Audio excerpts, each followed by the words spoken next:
The Human Sciences Research Council, in partnership with the Informal Economy Development Forum and the Safety Lab, are hosting a forum focused on building capabilities for innovation and learning in South African informal enterprises. The forum gathers leading South African scholars and practitioners in the fields of innovation, development, urban development, education and skills development.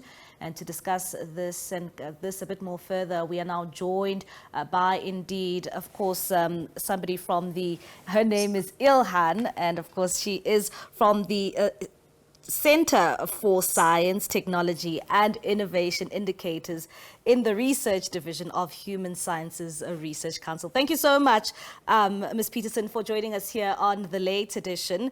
Let's just start here. How do we understand innovation capabilities that can promote thriving informal enterprises, also aligned with poverty reduction and, of course, with job creation efforts? Thank you for having me tonight. So this was the key question that the forum aimed to address.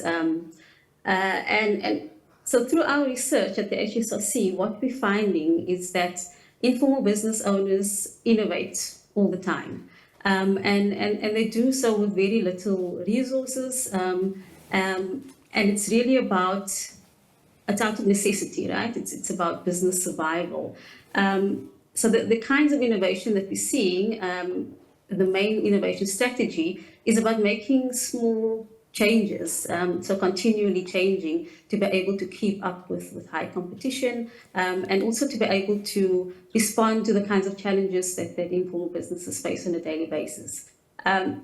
A second strategy that we find, and this is really fewer businesses follow the strategy, is what we call opportunity-driven strategies. And with opportunity-driven strategies, it's really about informal business owners leveraging where they have an advantage, and this is it's leveraging local knowledge, the intimate knowledge that they have of their local context, their local markets, and as well as traditional knowledge. So it's leveraging this kind of knowledge and combining that with technical formal knowledge to be able to enter into value chains and niche markets. And so with necessity-driven kinds of innovation, you kind of following the same trajectory, so development trajectory, but with opportunity-driven strategies, you are able to then shift and change trajectories and sort of really make a change at the local level. And so examples of this kinds of opportunity-driven strategy would be a high fashion designer collaborating, partnering with a Zulu tailor, and really drawing on that kind of traditional and local knowledge. Yes, and so to support this kind of opportunity-driven strategies, informal business owners really need external support. So it's about resources, and different kinds of resources. And yes, this is where linking comes in and linking into networks. So networks with other businesses, with big businesses, with universities, technology stations, to be able to get that kind of support. Yeah.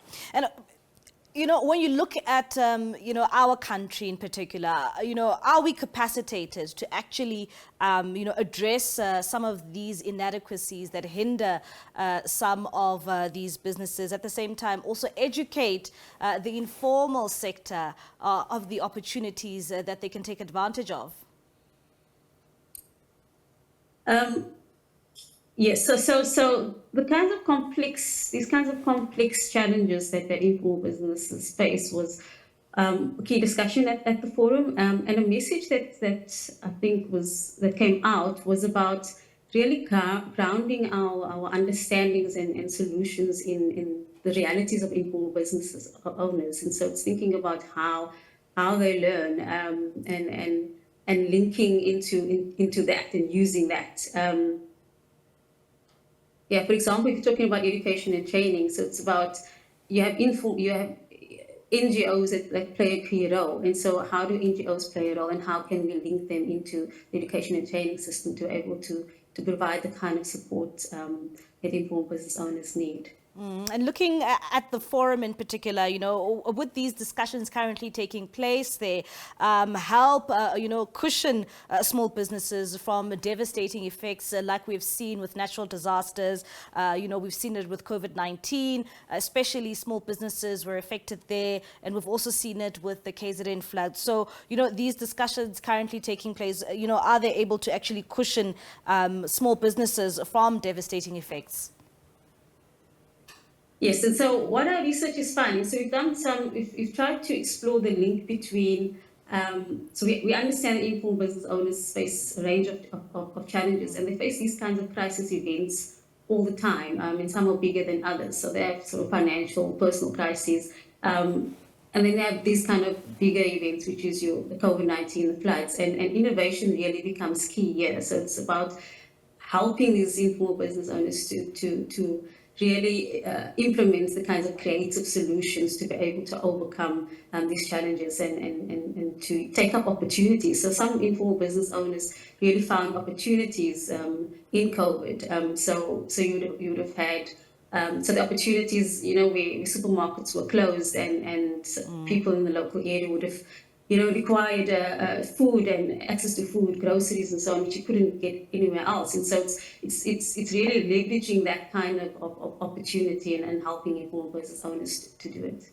All right, then. Thank you very much, Il-haam Petersen. There she is, indeed, the Chief Research Specialist in the Center for Science, Technology, Innovation, Indicators in the Research Division of the Human Sciences Research Council.